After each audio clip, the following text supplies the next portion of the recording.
வர்த்தக உலகம் நிகழ்ச்சி தொடர்கிறது. ஓய்வூதிய திட்டங்கள் இதை பற்றி பேசிக் கொண்டிருக்கிறோம். எப்படி ஓய்வூதியத்தை சிறப்பாக பெறுவதற்கு, அதிகம் பெறுவதற்கு எப்படி திட்டமிட வேண்டும் என்பதை பற்றி பேசிக் கொண்டிருக்கிறோம். சிறந்த நிபுணர் திரு கே ராமலிங்கம் அவர்கள். சார், இதுக்கு முன்னாடி ஞான சுந்தரம் அப்படின்றவர் பேசியிருந்தார்.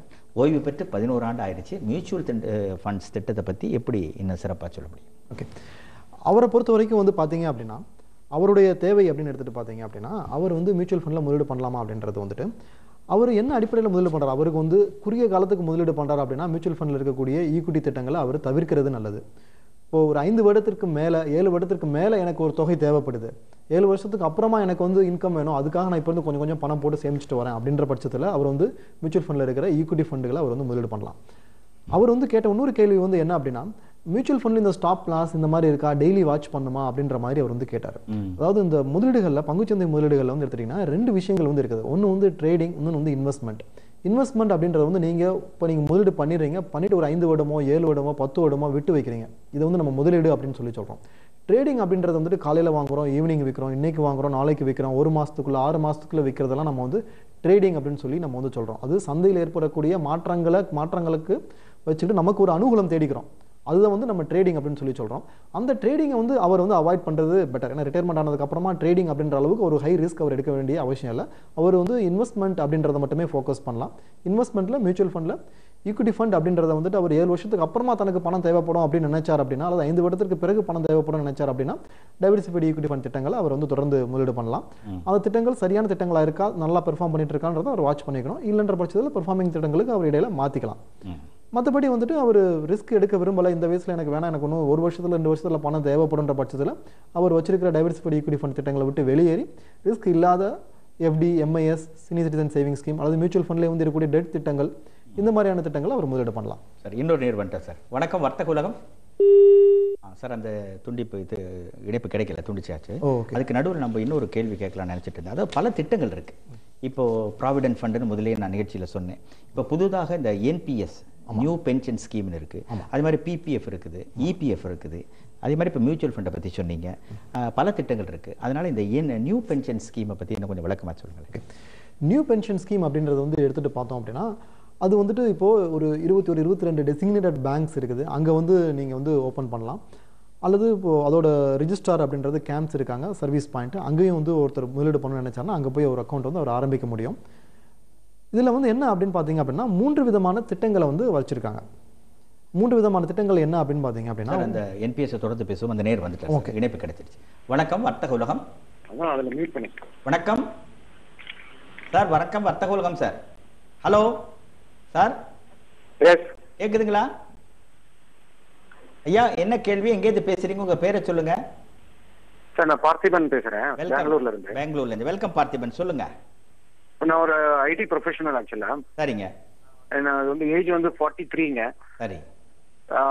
இப்போ என்னுடைய கொஞ்சம் லோன், இந்த மாதிரி ஹவுசிங் லோன், இந்த கமிட்மெண்ட்லாம் போக என்னால வந்து ஒரு 20,000 அளவுக்கு பண்ண முடியும் சார் பர் மந்த் ஆக்சுவலி. சரி. I am looking for pension plan தான் நான் பாக்குறேன். ஸோ நெக்ஸ்ட் 15 இயர்ஸ்க்கு பண்ணும்போது இப்போ எஸ்பிஐ இந்த மாதிரி நிறைய இதுல வந்து பென்ஷன் பிளான் இருக்கு. நல்லதுங்க. அதுல எது வந்து சூஸ் பண்ணா பெட்டரா இருக்கும்? சரி சார், எனக்கு ஒரு சின்ன கேள்வி உங்ககிட்ட. ஐடி துறையில பணியாற்றுறீங்க. உங்க நிறுவனத்துல ப்ராவிடென்ட் ஃபண்ட் மட்டும்தான் பிடிக்கிறாங்க இல்லையா, மாத சம்பளத்துல, மாத வருவாயில, இல்லைங்களா? Hello hello Parthiban.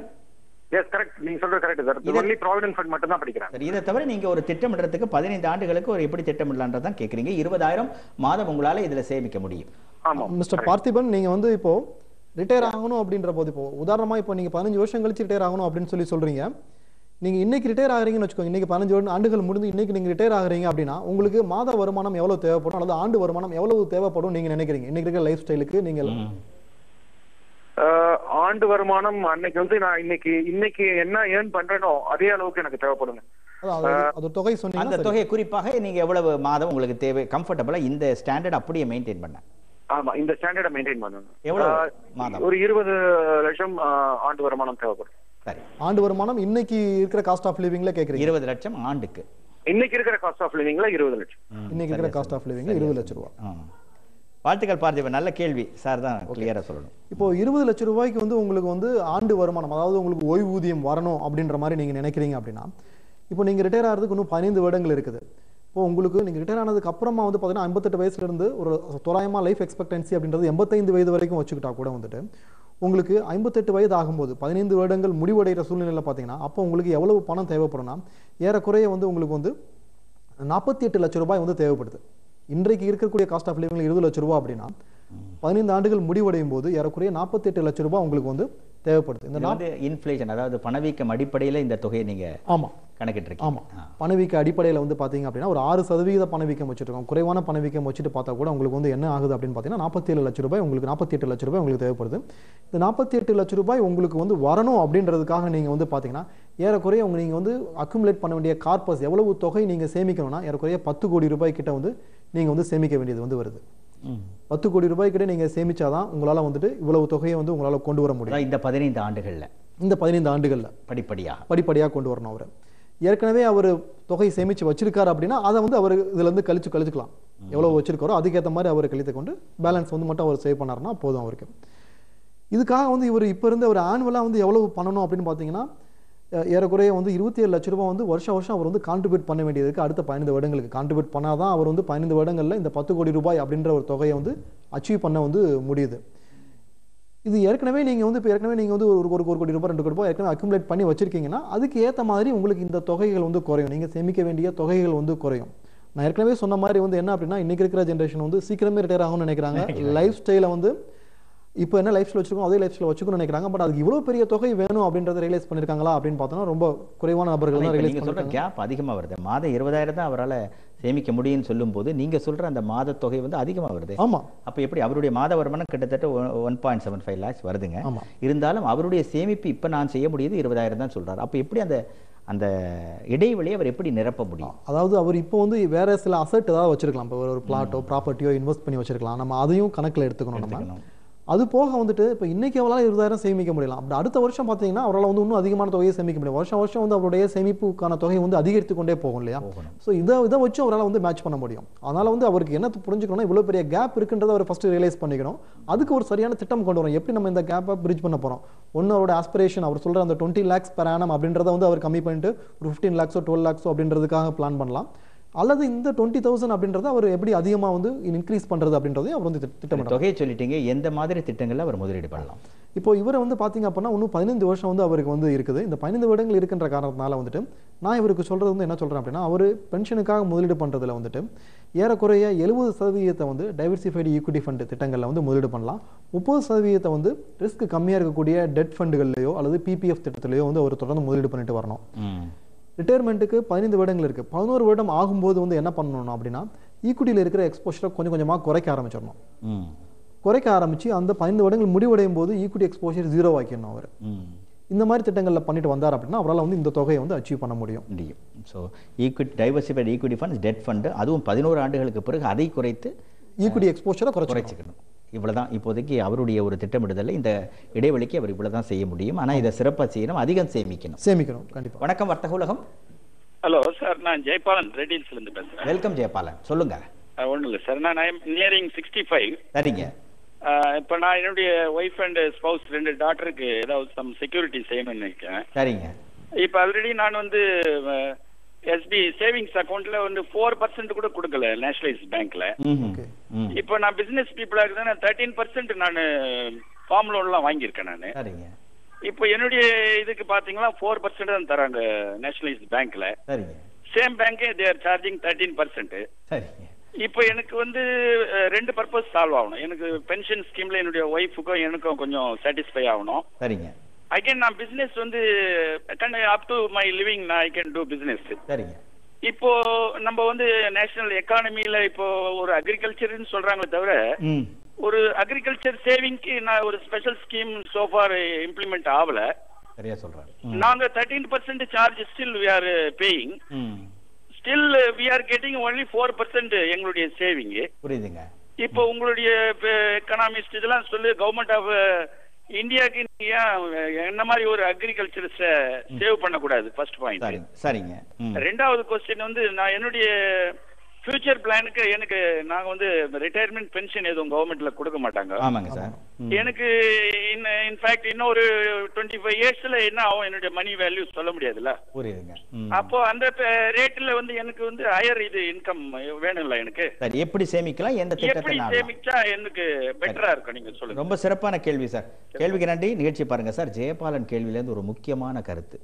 பல பேர் விவசாயம் செய்பவர்கள், இவர் ஒரு மிட் சைஸ்டு அக்ரிகல்ச்சரிஸ்ட், நான் லோன் வாங்கி 13% வட்டி கட்டுறேன்றதையும் சொல்கிறார், சேமிப்பு கணக்கில் 4% சொல்கிறார். இதே மாதிரி திறப்பாக சொன்னார், விவசாயிகளுக்கான சேமிப்பு திட்டம் என்ன, அவங்க வந்து ஓய்வூதியம் பெறுவதற்கும் ரிட்டையர்மெண்ட்டில் இன்னும் அதிகமாக பெறுறதுக்கும் கேட்டார். அதே மாதிரி பல விவசாயிகள் நிலத்தை நம்பி இருக்கிறார்கள், வானத்தை நம்பி இருக்கிறார்கள், அவர்களுக்கு சேமிப்பு திட்டம் இல்லை. வில்லேஜில் போய் பார்த்தீங்கன்னா நீங்கள் பார்த்தீங்கன்னா அவங்க உழைச்சிக்கிட்டே இருக்காங்க. என்ன அவங்களுக்கு ஒரே நம்பிக்கை, அவங்களுடைய அந்த மண்ணை நம்பி வாழ்ந்து கொண்டிருக்கிறார்கள், அந்த மகசூலை நம்பி வாழ்ந்து கொண்டிருக்கிறார், அந்த விவசாயம் செய்வதை நம்பி. ஸோ அவங்களுக்கும் ஒரு ஓய்வூதிய திட்டம் தேவை. அவங்களுடைய சார்பில் இவர் ஜெயபாலன் கேட்டிருக்காருன்னு தான் எனக்கு தோணுது. குறிப்பாக 65 வயதிலையும் அவர் செய்கிறார், இன்னும் நான் வேலை செய்ய தயாராக இருக்கிறார். உண்மையிலே ஒரு சிறந்த கேள்வி சார். ரெண்டாவது, இவருடைய கண்ணோட்டத்தில் 65 என்ன திட்டங்கள்? ஓகே, அவர் சொல்கிறார் வந்து பார்த்தீங்க அப்படின்னா, எனக்கு வந்து நான் வந்து லோன் அப்படின்னு போகும்போது நான் 13% வட்டி கட்ட வேண்டியது இருக்குது. நான் வந்து எஸ்பி அக்கௌண்ட்டில் எனக்கு 4% தான் எனக்கு வந்து வருமானம் கொடுக்குறாங்க அப்படின்றது. அது உண்மை தான், எஸ்பி அக்கௌண்ட்டில் 4% வருமானம் கொடுக்குறாங்க. ஆனால் அவர் அதிக வட்டி வரணும்னு நினைச்சார் அப்படின்னா வந்து ஸ்ட்ரெயிட்டாகவே அவர் வந்து எஃப்டிஸ் போகலாம். ஃபிக்ஸட் டெபாசிட்டில், பேங்க் ஃபிக்ஸட் டெபாசிட்டில் நீங்கள் போனீங்கன்னா ஒரு வருஷத்துக்கு குறைந்தபட்சம் 9% அளவுக்கு வந்து உங்களுக்கு வந்து வட்டி கிடைக்கிறதுக்கு நல்ல வாய்ப்பு இருக்குது இன்றைய தேதியில். இதுக்கு அடுத்த லெவலில் நீங்கள் வந்து பார்த்தீங்க அப்படின்னு பார்த்தீங்கன்னா ரிஸ்க் கொஞ்சம் எடுக்கலாம் நினச்சிங்க அப்படின்னா கம்பெனி டெபாசிட்ஸில் நீங்கள் வந்து பண்ணலாம். சேஃபாக இருக்கக்கூடிய AAA ரேட்டட் கம்பெனி டெபாசிட்ஸில் பண்ணலாம். நீங்கள் அங்கே வந்து அரௌண்ட் உங்களுக்கு 10% கிட்ட வந்து ரிட்டர்ன்ஸ் கிடைக்கக்கூடிய திட்டங்கள் வந்து உங்களுக்கு அதில் இருக்குது. ஸோ இப்போது இந்த 2 திட்டங்களும் உங்களுக்கு வந்து அதிகமாக உபயோகமாகக்கூடிய திட்டங்கள். உங்களுக்கு பேங்க் எஃப்டிஸு, அது போக வந்து உங்களுக்கு கிடைக்கக்கூடிய கம்பெனி டெபாசிட்ஸ், இது ரெண்டுமே உங்களுக்கு ரொம்ப உபயோகமாக இருக்கக்கூடிய திட்டங்கள். ஃபார்மர்ஸ்க்கு அப்படின்ற மாதிரி பார்த்தீங்கன்னா அக்ரிகல்ச்சர் பண்ணுறவங்களுக்கு என்ன மாதிரியான திட்டங்கள் அப்படின்னு பார்த்தீங்கன்னா அவங்களுக்கு அப்ரோச்சபிளாக இருக்கிறது அப்படின்றது வந்து போஸ்ட் ஆஃபீஸில் இருக்கக்கூடிய ரெக்கரிங் டெபாசிட்ஸ். இது வந்து அவங்களுக்கு பணம் சேமித்து வைக்கிறதுக்கு போஸ்ட் ஆஃபீஸில் இருக்கிற ரெக்கரிங் டெபாசிட்ஸ் அவங்களுக்கு ரொம்ப உபயோகமாக இருக்கும். போஸ்ட் ஆஃபீஸ்லையும் எப்படி பேங்க்ஸில் ஃபிக்ஸட் டெபாசிட்ஸ் இருக்கோ அதே மாதிரி போஸ்ட் ஆஃபீஸ்லையும் டேர்ம் டெபாசிட்ஸ் அப்படின்றது இருக்குது.